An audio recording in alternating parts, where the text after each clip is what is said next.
My husband and I have a very solid relationship. We have been together for about 13 years, have no children, but are very active with my nephew, 4 years old, Mark, life. For some background, my husband has a child, 16 years old, Laura, with whom only my mother-in-law and to some degree father-in-law have a relationship with from his nuclear family.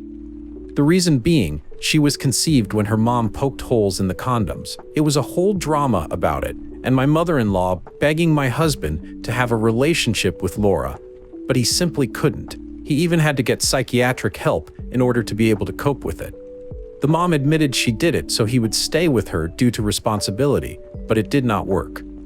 He pays child support because the law mandates it, but nothing more.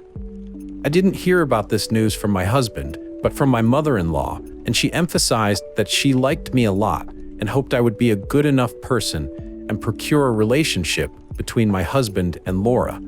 I was flabbergasted and asked my now husband about it because my mother-in-law made it seem so different than the truth. He explained he was going to tell me before we moved in together. And to be fair, he kind of had already gave me little informations here and there and explained the whole situation and even told me I could go to therapy with him and see the psych info if I wanted. But things were not like my mother-in-law said. His sister confirmed this as well and explained this issue was the reason she was not as close to her parents anymore. Things went okay-ish for some time, and even the wedding went without issues. We all have several boundaries, and mother-in-law more or less respects them, although she still has constant communication with Laura and her mom. We have several cycles of very less contact with her. But things went into overdrive once my sister-in-law got pregnant with Mark. Mother-in-law started telling everybody it was not her first grandchild and all that cryptic stuff. My husband was so uncomfortable about it. She pushed for Laura to be involved in birthday parties, christening, etc. But we all said no. She also invited both of them to her birthday party a couple times, and we simply did not attend. Now the new issue is that Laura has been so sad for not having the bio dad in her life. My husband said no and left immediately. I stayed while grabbing our stuff since I had brought food and told her it was not going to happen. According to my mother-in-law, Laura just wants to know my husband since he is her real dad. And despite being okay with her stepdad, it's not the same. She said she will give her our address and contact info because she is desperate for a connection. I told her I would call the police on all of them. I said my sister-in-law will be very upset with her when she hears of this, and to not be surprised to get less access to Mark. Mother-in-law called my husband cruel and me a bad person for encouraging his cruelty towards an innocent child. I told her I understand Laura is innocent, but she most likely would not be asking the same if it was a woman who conceived in the same circumstances. Am I the butthole? Eat it. I thank you all for your opinions, even if you say we are monsters or cruel. I'm trying to keep up, but I think I need to clarify some things. I asked if am I the a-hole, not because I want to betray my husband, but because I stand by him no matter what. The condom did not break, and he was very into safe coition. She assured him she was on the pill, but he wanted to be safer by using condoms. Yes, she admitted to poking holes when he asked her if she would consider an abortion, and if not, if they could co-parent because he really didn't want a relationship anymore. She admitted to it. Mother-in-law knows all of this. She is not in jail because mother-in-law begged my husband to not report it, and he just wanted it all over. My father-in-law is like Switzerland now. At the beginning he was up in arms until my sister-in-law asked him if he would feel the same if it happened to her. Mother-in-law is on thin ice with sister-in-law since she introduced Mark to Laura on a zoo outing without consulting sister-in-law first. Mother-in-law is not allowed alone time with Mark anymore. He has to pay child support until Laura is 18 or done with education in the country we live in. He already made sure to make a will, leaving her the minimum allowed by law, since you can't disinherit children in the country, but you can leave them the least amount. Mother-in-law is very distraught at this, since he had me and Mark as main beneficiaries. Husband does not want to meet Laura, give her a letter, etc. I'm not going to make him do that. I do believe my mother-in-law has been pushing harder since Mark was born, because my husband is amazing with him. We even took him on a trip recently, and we are very loving towards him. We also spend a bunch on him because we want to. We own our place, but it's all in my name for obvious reasons. I don't know if Laura knows, but I would never tell her because it is not my place, and despite everything, I think it is horrible to learn, and worse, from someone you don't even know. Update 1. I want to thank everybody that took the time to reply, even if it was against us. You gave us the push we needed to clear the situation. I am sorry this is long. I showed my husband the post, and after spending a long time reading the comments, he decided enough was enough. Yesterday morning, he texted my sister-in-law and mother-in-law, telling them he would like to meet and have this over with. Mother-in-law said we could do it in the afternoon, and that Laura was coming too. We all said okay. My sister-in-law and brother-in-law met us at the door because they didn't want to go in before us. It was really tense from the beginning. Laura tried to hug everybody, but we asked her to please not. Then she tried to hug my husband, and he was slightly less polite and asked her to not touch him. My mother-in-law was very cheerful somehow, and my father-in-law was just offering everybody drinks and snacks. He was like living in his own reality. We sat down, and after what felt like the longest 5 silent minutes of my life, my husband turned to Laura and asked her if she could please leave him alone. Laura responded that he was her dad, and she will need his support when she goes to university, since she was planning to move to our city, and it was very expensive and hard to find a place. She said she knew he owned his own place, and that he clearly has money to spare, so she was wondering if he would help her out. My husband said no, that he was already paying child support, and will stop as soon as the law allows him to. She was upset, but somehow kept going. She turned to me and said that at the end of the day, what is my husband's will go to her, since mother-in-law explained the inheritance laws to her, and she wanted to be in good terms with me for when we need to decide what to do with the house, etc. I just told her not to worry, because the house is on my name only, and there is already a will covering it all. The mother-in-law knew about the will, but not the house situation. Laura was a bit taken aback and looked at my mother-in-law like asking for help. She said that even if there is no future money, she thought my husband was unfair to her, and that she used to think he simply didn't want to be a dad, but he is amazing with Mark, and we even take him on trips. My sister-in-law asked her point blank if she knew how she was conceived, and she did. Laura knows everything and says that while it was not the nicest way her mom wanted her so badly, that made it happen. She said my sister-in-law should understand because she has her cousin, and she would love a relationship with him. My sister-in-law was seething, and my brother-in-law told Laura he will literally call the cops if she tries to get near Mark. She started crying, saying that she wanted her family to love her and be as awesome as everybody is with Mark, and that it is not her fault, and her mom is not a bad person, she just wanted a family. And my husband denied them that. My husband said that it was the lying and the deception that cost the relationship, not him. That if there was an honest mistake, things would have been different. He told her he will never be her dad and she needs therapy. He said that she could get a job instead of expecting him to pay for her life in the long term, and that he is not willing to have contact after today. Mother-in-law started begging both her kids not to go and maybe do family therapy. They both said they are going no contact with her, and father-in-law is on thin ice. Mother-in-law is blocked everywhere. I guess this is it. No contact with mother-in-law from all of us. Sister-in-law and husband seem actually pretty happy with the decision. We had dinner together, and the topic was dropped after a couple minutes and we focused on other stuff. I am sorry there is no Disney ending, but this is for the best, and I still support my husband's mental health above all. Edit. I think I would like to play a little devil's advocate regarding the money. When Mark was born, we started being very active in his life. We have yearly passes to the zoo, get him nice things, pick him up from daycare twice per week, get him to Disneyland Paris, etc. I believe my mother-in-law was showing her pictures, and that is why it came out like this. Or at least it is my assumption of it. Her mom is not poor by any means, but she does have 2 other kids. Our city is very popular for student life. which makes it that much expensive. My husband and I are not interested in having or not having children on our own.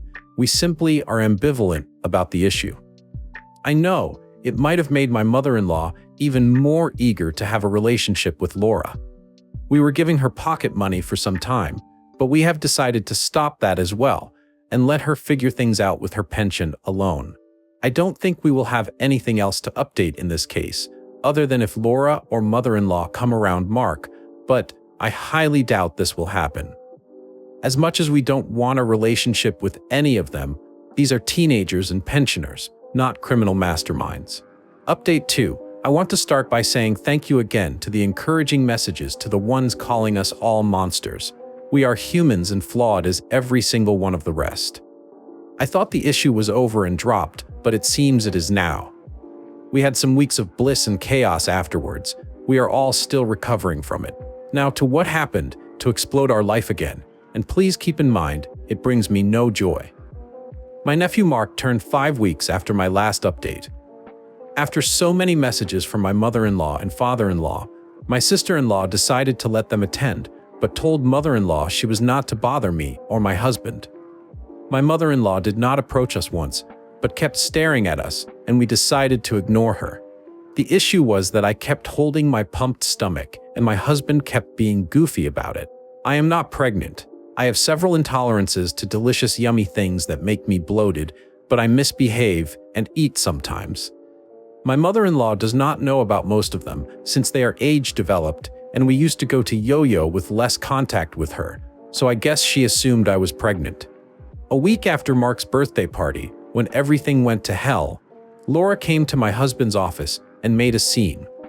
She was screaming at him how she couldn't believe he was starting over without taking care of his first child, and many other insults and stuff. She was throwing office supplies and crying and making a whole deal, so the office manager called the police and an ambulance. She also called me. By the time I arrived, my husband was having a panic attack in his office and totally sure he was fired. I told him to not worry and I will sort it.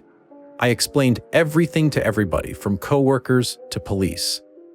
Laura was taken in for evaluation and the coworkers took a long lunch so my husband could leave without having the awkward walkout.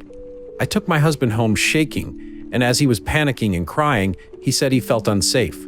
I took him to his psychiatrist and the psychiatrist was able to calm it, and we also had a session together days later where he opened up more about what the mom did to him. This has been very expensive, but worth it for sure. Laura was not really in trouble since the office manager agreed to let it go for an apology and payment. The mom, Laura's, was not having it. The moment she saw my husband at the station, she went ballistic, and my husband couldn't handle it, and he had another panic attack. This woman is a damn doctor, but does not care for it. At the end, she paid the fine and restitution to the office and took Laura home. As a little background, I would like to share something I recently discovered about my husband's relationship with Laura's mom. Whatever I thought, it was way worse. We'll not go into details, but during therapy, it came out she even threatened him once with a knife. It has been really hard to keep it together lately, but explains a lot of my husband's reactions here. My sister-in-law was so done with my mother-in-law after it, she told her dad he either divorce her or she is cutting him too. It is still a 50-50, since sister-in-law is literally father-in-law's favorite person, but he has been married to mother-in-law for like 44 years. My brother-in-law took my husband camping and they had fun and kept him distracted. He has been mainly on sick leave since the incident. He is a manager, so he would come 1 day a week and then get the rest of the week covered so he can recover. This was suggested by his bosses. They all feel like they should have protected their employees better. My sister-in-law, husband, brother-in-law, and I had a disagreement due to Laura's expenses. I suggested to just get her a block payment and requesting she should get therapy, but all of them say she should get nothing. I said I would be willing to pay for it, but after the new revelations on my husband's relationship with the mom, my sister-in-law is even more up in arms against helping them more than we should. I do feel bad for Laura. I do, and I know the rest. Husband, sister-in-law, brother-in-law used to a little. Now, there is no way in heaven to make them help her. The last nice thing my husband did was convincing his bosses to not charge Laura and paying for the monitors she broke. Since his leave, my husband spends a lot of his afternoons with Mark. My sister-in-law and brother-in-law are leading the charge in getting Laura to accept a bulk payment and therapy but don't want her in their life. Mother-in-law and father-in-law and estranged so far, and my husband goes to therapy once a week and slowly recovering. And before it starts, yes, we know Laura is a victim of her mom, but does it give her a right to re-traumatize my husband? I still stand with my husband, and probably will be called the worst of the worst, but some advice was very good the first few times, so that's why I came back. Update 3. Hi, this will be the last update on the situation my family has had going. I again thank you for all your messages, positive or negative. But just want to mention one last thing, and it's as bad and awful. Some comments where the chats were worse. I have thick skin, but if you are going to say such horrible things, have the courage to do it in public. To those helping out and taking the time to have a dialogue, I thank you so much. Since everything happened with Laura at the office, my husband decided to request a home office for himself and any other person wanting it on his team. This ended with most of the company going into it, and a very big bump on their salaries since they stopped renting the building. This meant the child support payments had to be recalculated, since my husband's bump was significant for several reasons. This also made the negotiations about the lump sum I proposed were cut. My husband might have to pay support until Laura is out of university, but we are okay with that. As of now, we have a savings account we both contribute to, but with only my name on it. After all the drama at my husband's office, I received a message from Laura's stepfather. I have never ever met the man in real life before this, but I knew I had to reply to that message. Long story short, he has been trying to officially adopt Laura for about 10 years, but has always been told by her mom, or even my mother-in-law, that my husband refused. He was also told that Laura has some relationship with my husband and even stayed with us sometimes, but we wanted to keep things separated. I honestly don't know if he is gullible or simply was trying to make us feel bad. The conversation ended with him promising to get Laura and her mom into therapy, and that was at the end of July. My father-in-law died in September. It was a very sudden stroke and shocked us all. His children organized a lovely funeral, and it was the last time we all saw mother-in-law and Laura. Laura stayed most of the time on my mother-in-law's side, but eventually approached my husband and sister-in-law. She was respectful and even apologized for the incident at the office. She totally ignored me, but I was good with that. She has not tried to contact my husband or sister-in-law since. We have all officially gone no contact with our mother-in-law since her stances have not changed at all. The whole family knows the situation, but nobody wants to get in the middle of it because they don't want to deal with mother-in-law's tantrums. The reason this will be my last update is I'm about 4 months pregnant, and we are over the moon about it. I know many of you will have awful things to say in the comments, but for those supportive, know this has actually been great news to my husband, and he is overjoyed with it. We are going to focus on our family and continue to heal as a unit, which of course includes sister-in-law, brother-in-law, and nephew. My nephew's only question was if the baby was allowed to go to the zoo with him, since he wants to show it to the monkeys. It was adorable and has been telling all his friends in kindergarten about it. I feel this is going to be a healing experience for all of us. My husband has started opening up more about what happened and why he has reacted to all this situation this way, not only with me or family, but with friends as well. They knew parts, but not the whole picture. This might enrage many, but sharing his story has made him thrive and took a lot of stigma-related guilt he had. I hope Laura and mother-in-law can heal eventually as well, but we need to focus on this new chapter of our lives and can't get sucked into the drama. I wish you all well. Some people left comments below. Look, I'll be blunt here. I was a molested child. My 27-year-old father used drugs and assaulted my 14-year-old mother. Why am I saying this? Because it's a bit of a claim to authority. I'm sorry, but I think my opinion does have a bit more validity in this particular case, even with studies or whatever to back my claims. You? Not the a-hole. Your husband? Not the a-hole. The girl? Not the a-hole. Probably doesn't know she was a molest child. The mother? An absolute puss. Don't besmirch the good asshole name by wasting it on her. She doesn't know she's a molest child, but at this point, just let her hate your husband. Or feel abandoned. Why? Because wanting daddy is set too deep at this point. Even if she believes you, it'll make her hate her mother, but she'll still long for daddy. I say that as someone who absolutely damn hates my molester of a father, and as an adult, I'd probably bury that hecker if I ever met him. I could do the math before my mom ever told me the whole story. I knew he was a molester. I still wished I had a dad at times when I was Laura's age. Telling her the truth is just going to make her push to be with you more. She'll go from wanting to meet him to wanting to live with him. Don't bother. Your husband is the victim, but for his own sake, and Laura's, just own being the bad guy. You aren't, but play the part. It's easier. Another said, not the a-hole.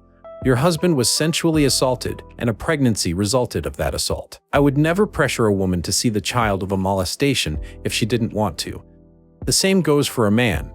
So no, you are absolutely not the a-hole, and your husband is not either. I understand that this poor kid is as much a victim of her a-hole mother. Your husband must feel awful and is probably blaming himself for not wanting to be in the life of this kid. But he is not at fault here and shouldn't feel guilty. Easier said than done. Your mother-in-law is a monster, by the way, and so is the bio mom.